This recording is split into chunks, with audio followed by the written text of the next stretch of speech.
Okay, as in go? Sorry, 1 second. Forktales, a podcast that feeds the food and beverage world. Oh, awesome.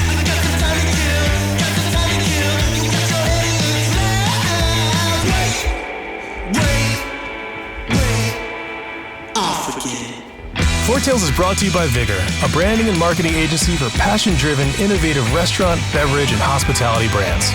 Learn more at vigorbranding.com. If you love what we're serving up, please give Forktales a 5-star review on your podcast service of choice. Think of it as a tip for good service.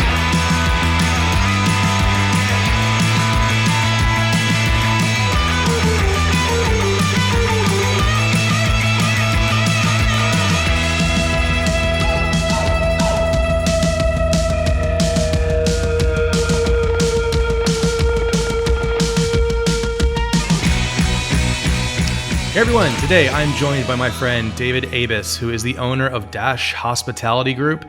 David has quite a name here in Atlanta, not to stroke your ego too much. Actually, I don't think you have an ego, but No. you come with a lot of clout for a reason. So why don't you say hello and give a little bit of backstory?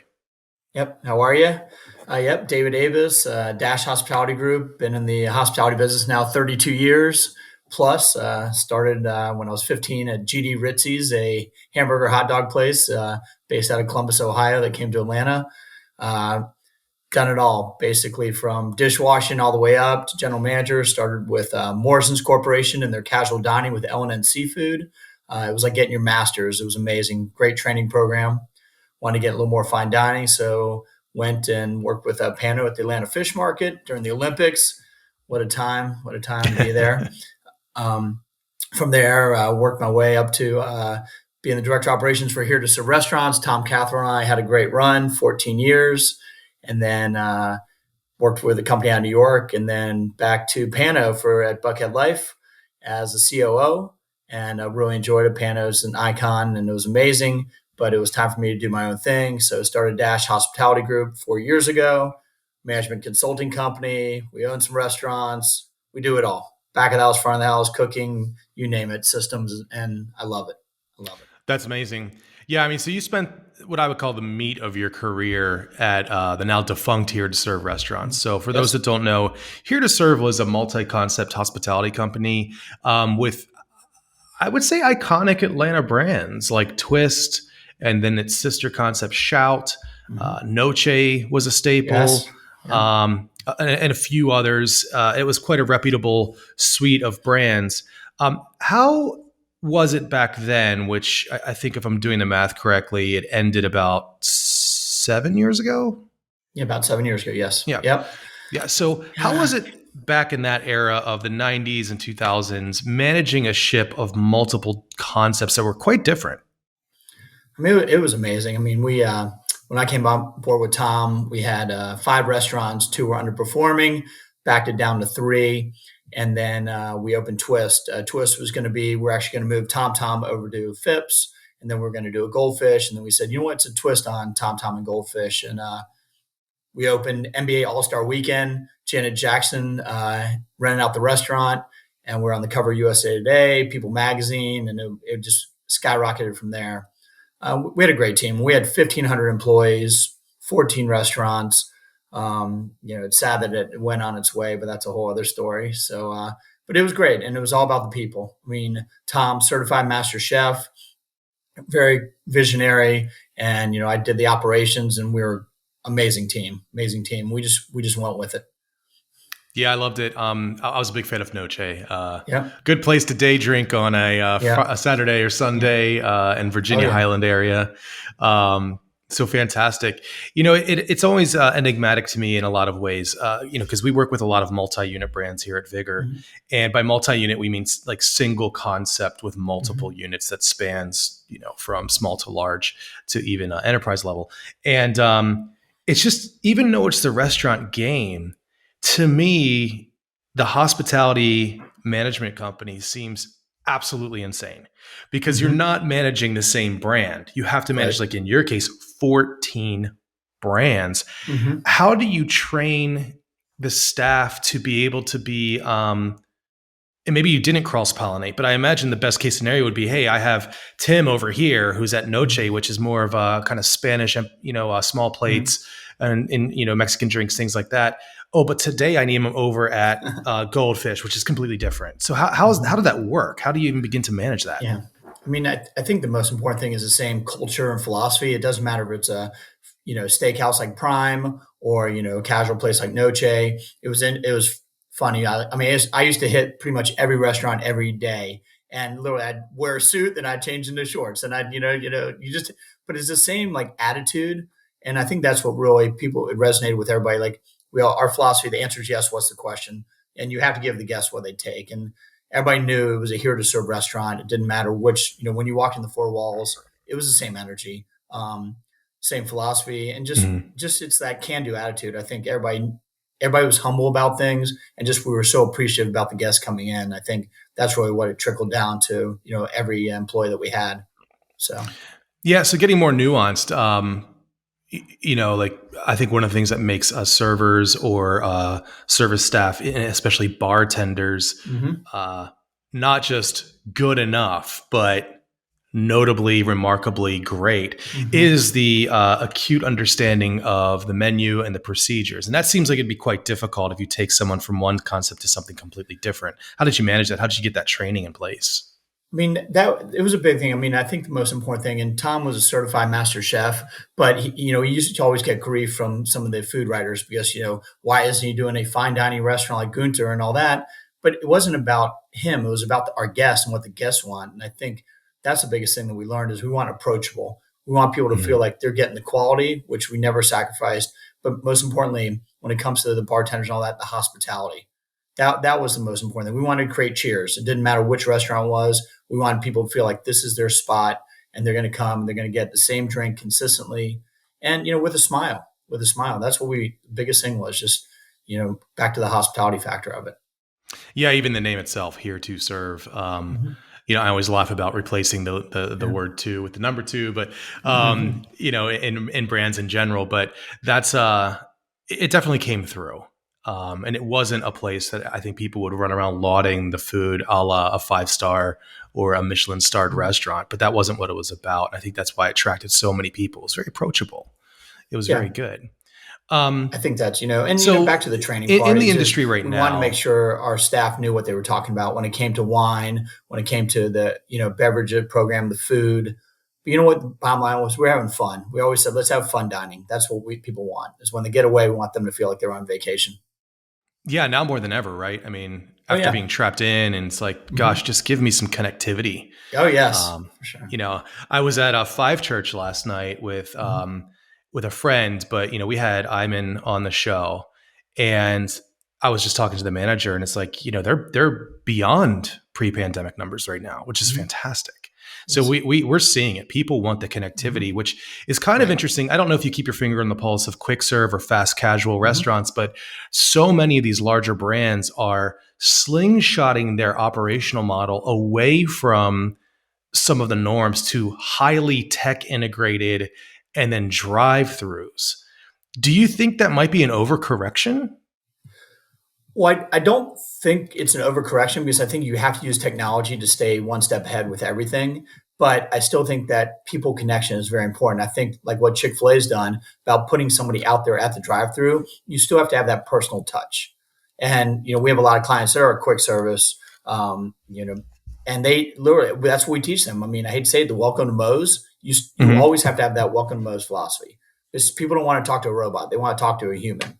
But to do the transaction and all that, and even cooking, you have to use technology to stay a step ahead. Yeah, I see it as a really good opportunity for exactly that. And this is some of the things that we've consulted with our clients about, which is the technology should be there to replace the menial tasks that you quite Mm-hmm. literally don't need a human to do anymore. Mm-hmm. We're fully capable of ordering ourselves. We check ourselves out at grocery stores. We order ahead now. Even my mom's ordering ahead, things like that. But what we do need is that touch, and we need Mm-hmm. that true customer service. So if you think of it the right way, the technology actually empowers that. You It know. does. Yeah. And, I hate to say it, but, right now training, just, the staffing levels and all that. So, if you can get somebody or a computer screen that somebody has some education, hey, here's some wine or whatever, then it's going to help the cause. Where you still have to have that person who's, can hand sell and all that, but you got to use the tools. Got to use tools. That's right. So, with that, it's pretty hard for some of these single unit or small multi units to get those tools. They are an investment. Yes. How have you tackled that in your consulting with your clients?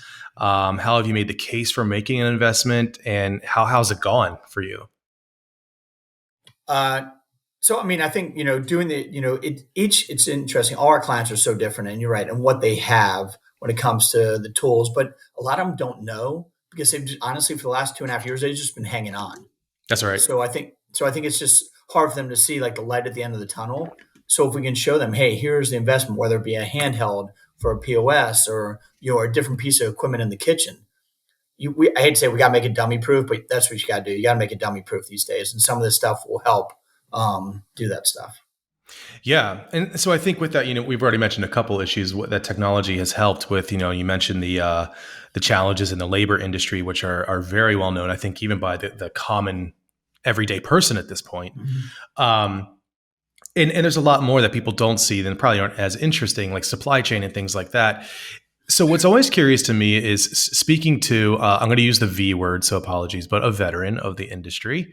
I've seen a lot of veterans who learned things that worked, and then that's just what they replicate and have been doing so for years. So one case in particular, a guy who was at a very large diner brand just loves putting vinyl on the walls as a refresh. It's dumpy, it's cheap, but that's what works. And so that's what we're going to do, and how do you keep yourself nimble, adept, on top of what's happening? And how do you continue to create new approaches to problems? Even though you may have had a win in the past, how do you keep yourself humble enough to realize that you have to keep on learning?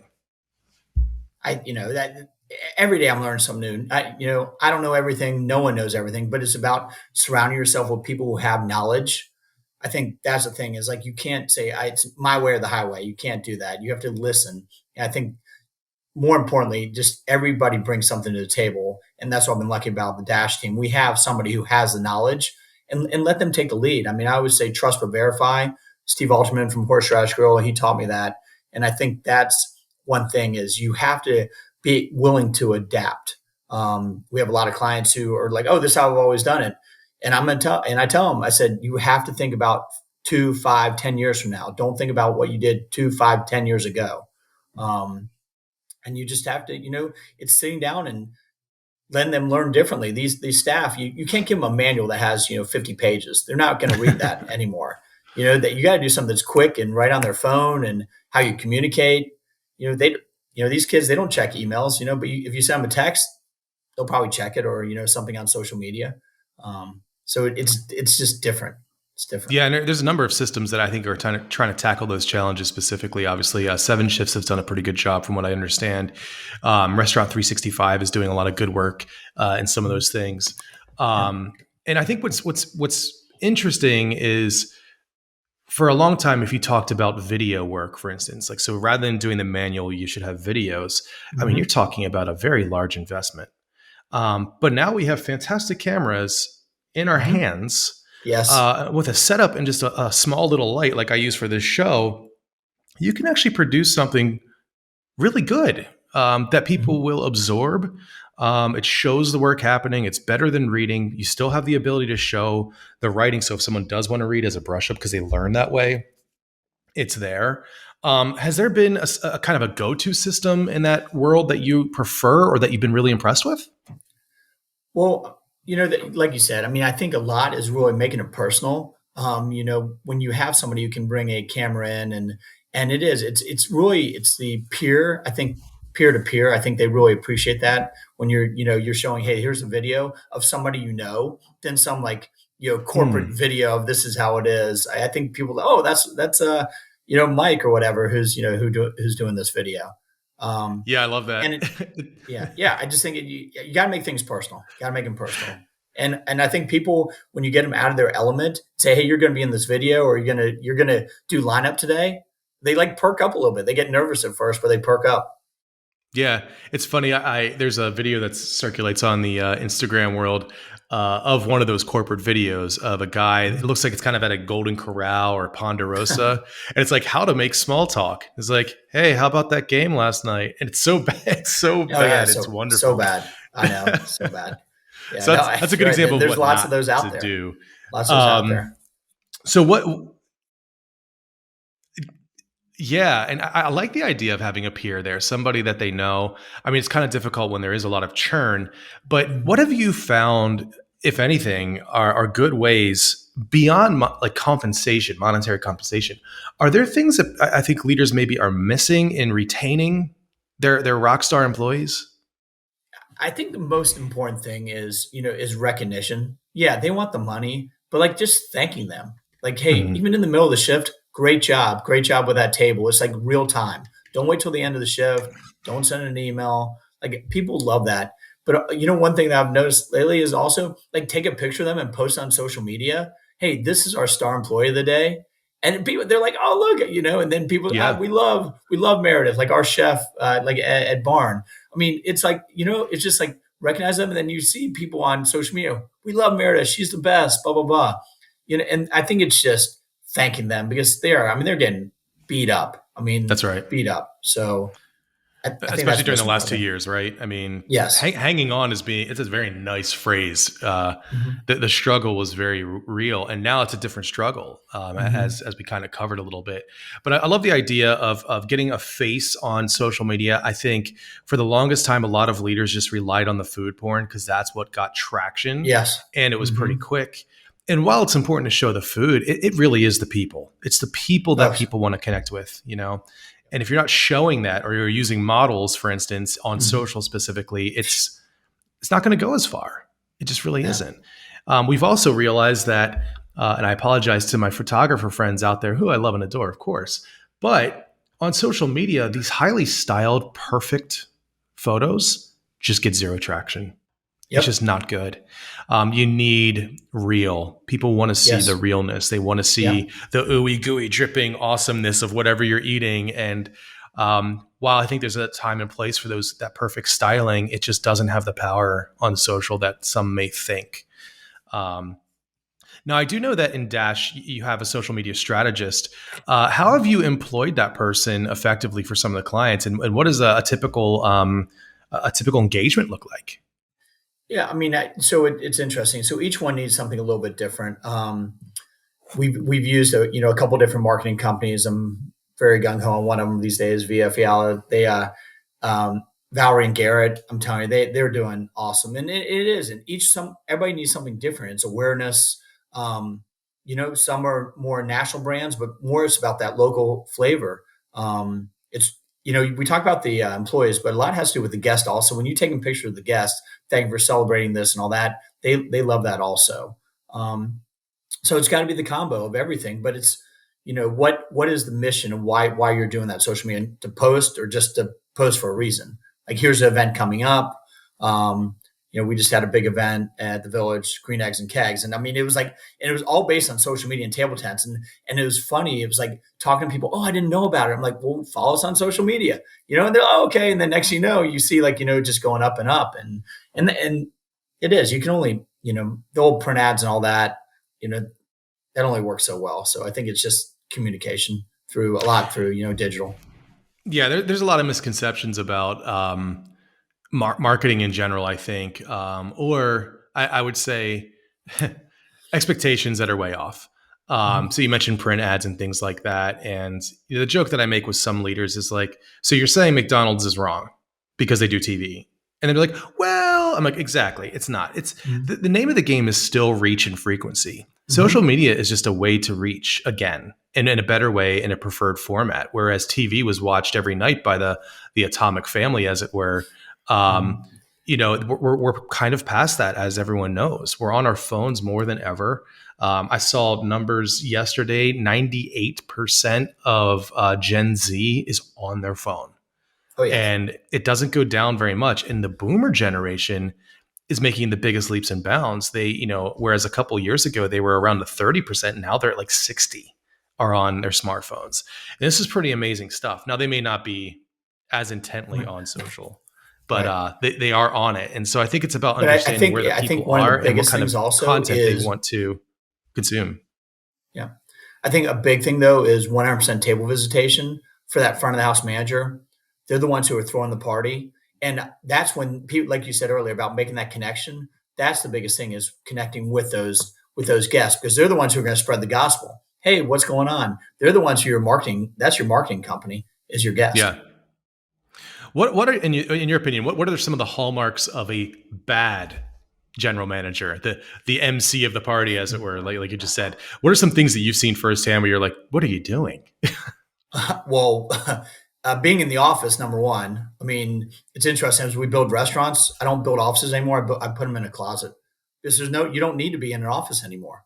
Mm-hmm. You're on your laptop. So I think that's number one. Number two is, are they running the shift, or is the shift running them? Um, a lot of times they're the ones who are, not directing traffic. They're running the food. Yeah. And we definitely roll up our sleeves and want to get in there, but you just, you're the one you're the coach. And I think you got to coach, but you got to, you have to see it from the guest standpoint. A lot of times I tell my GMs all the time, walk out to the parking lot and walk in. What do you see? Don't, it's more than just the four walls. It's the whole experience from when they get out of the car, to when they walk in the four walls. So, but it's just personality. I mean, when you're a guest, you want to say that person is the manager. Like, you want to Right. know that person's in charge. Yeah, and it's not always just what they wear too. Like you had mentioned earlier, No. the suit and hopping into shorts and things like that. But knowing that they're taken care of, I think, is still a really big thing, even at a fast casual scenario. Oh I yeah. mean, they want to know that you care that they're there. Mm-hmm. Otherwise, you really shouldn't even have an interior except just to grab the food and get out. Um, Yeah. because you're just I slinging think, food at that point, which I is always quite tell about a difficult. hostess. Yeah. Like the host, I hate there's a host stand, because it's like that barrier. Same thing with a bartender. We had a great bartender at Twist, Wayne. And if he never met you before, he would walk around the bar and shake your hand. He wouldn't reach over the bar. And I think that Hmm. was always to me, that was always the wow factor. I'm like, that's amazing. And same thing with a host. I always want to put a host at the front door. Don't wait for them to walk in. We have to greet them before they greet us. And that's Mm-hmm. a big thing for me, is opening that door. Hey, welcome in. People love that, but because most people don't. Where do I go? What's the next step? So I think that's important. Yeah, part of a great experience is, and what we say here is reducing or eliminating the anxiety. And I don't think a lot of people quite get it, especially restaurant leaders. Like you just mentioned, that is an anxiety point. When you walk into a place and you're like, I don't know what to do next, Mm-hmm. you could shirk it off and say, oh, it's not that big of a deal, but that adds up. And the more anxiety moments you have, the worse the experience. And if you Yep. have a GM who's, has him or herself in the closet, as it were, and is in there crunching numbers and not really doing what they need to do when they're on the floor, it just turns into a mess that, like you said, I think that's what you mean by the shift running them. Mm-hmm.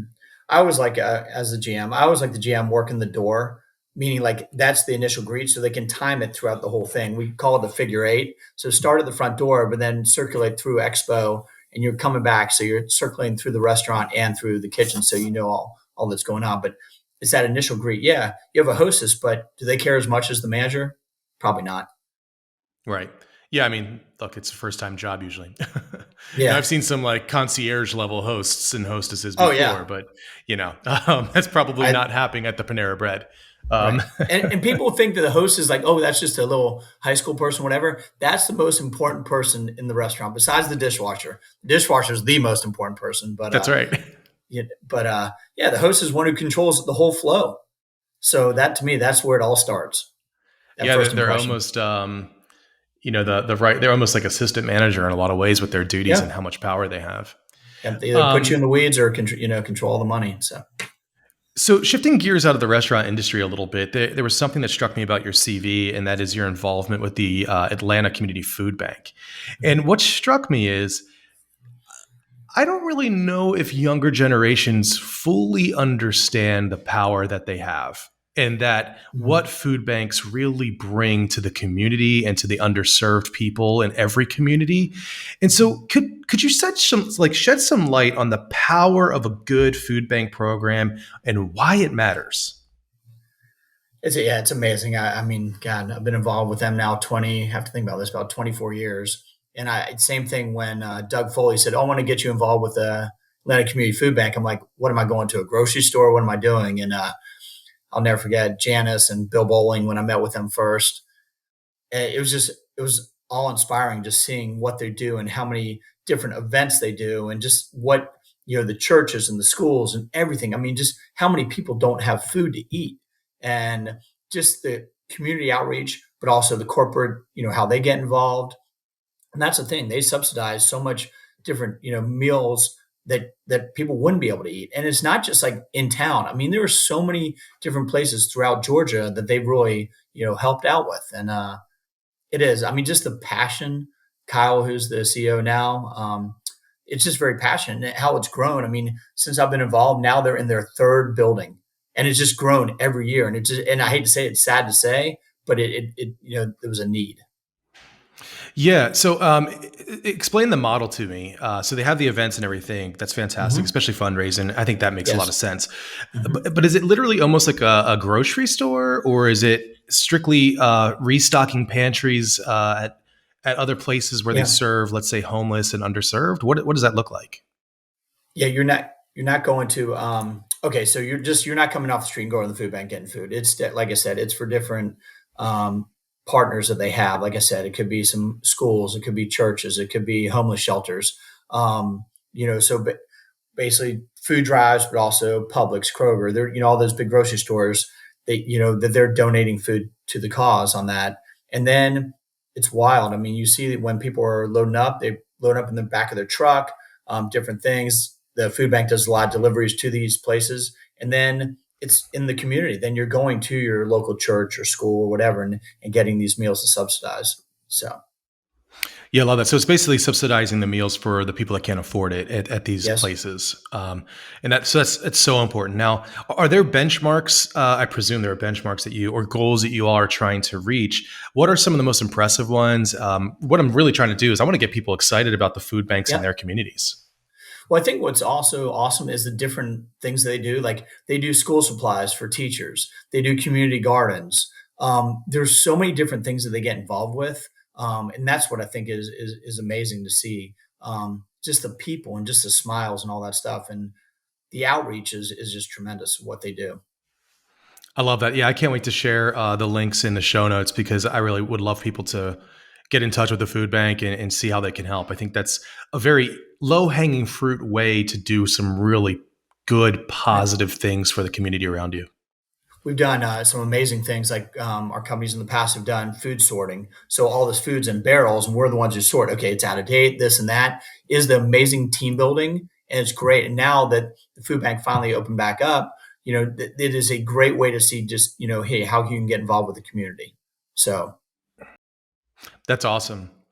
So, changing gears back to Dash, I would mhm. love to hear more. So this is the commercial, man. Feel free to drop the truth on what Dash does, why Yeah, it's awesome, and maybe a little bit about how the journey's been over the last 4 years. God, I mean, insane. Yeah, I mean, I was working with Buckhead Life, and then and it was great. And Nico, Pano, all of them were awesome. But people started calling and saying, David, can you help me with this? Help me with that. And my wife, Julie, she's like, time for you to start your own company.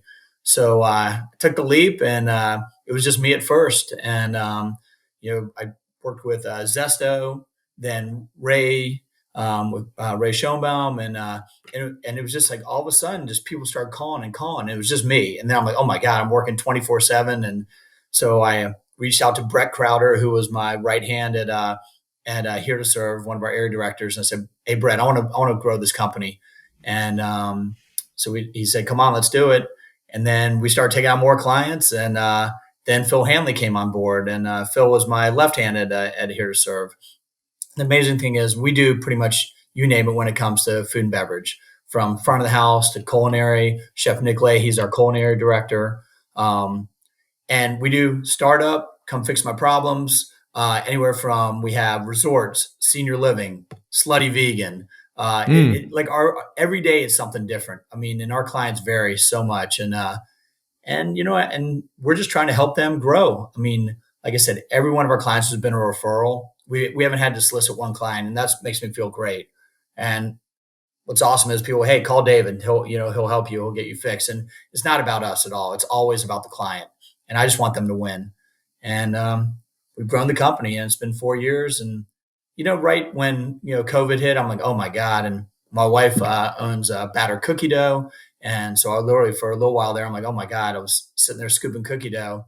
Then we got some senior living clients, and senior living still had to go through COVID, so it really brought us, okay, we can do some other things also, and that was a great little thing. So, halfway through COVID, just it started going up, up, up, up, and I'm not complaining. Things are great. Yeah, you're soaring. You're soaring high. I love it. Yeah. And of course, we'll have links to the website so people can kind of dive in and see a little bit more, as well as the social media pages. And I think we're at probably the most important question of this entire discussion, which is if you had one final meal on this plane of existence, where and or what would you eat and why? Can I tell you, it'd be a roving meal up and down Buford Highway. I seriously, I love Asian food. I love everything on Buford Highway. You know what I love? Because it's funny, like I'm not a huge steak eater. So like to me, go eat like at a steakhouse. Yeah, I like it. But I like more about going to these hole in the wall places and just eating like, okay, here's mom and dad. They're cooking in the back and it's just great quality. And that's my most important thing. I just love that. So Buford Highway, just up and down the street. I love it. Yeah. For those that don't know, Buford Highway is essentially just a long stretch of road in Atlanta City, within the perimeter that is just Chinese food, Korean food, Indian food, Mexican food. It is like you basically anything that you want to find is going to be there. So it's a pretty amazing spot. I love that answer. It's truly of Atlanta, and that's exactly why I had you on the show. I love it. David, thanks for your time. Thanks for sharing your insights, and I just cannot wait to continue to see this journey unfold for you. Yeah, thank you so much. I really appreciate having me on. It was awesome. If you love what we've served up, please follow us at Vigor Branding on Instagram, LinkedIn, YouTube, and Medium. Forktales is produced by the team at Vigor. Audio and video post-productions provided by Zencaster. Music performed by Jet Trash and licensed through musicbed.com. Joseph handles his own hair, makeup, and stunts. Copyright 2003 to 2021, Vigor Graphic Design LLC, all rights reserved.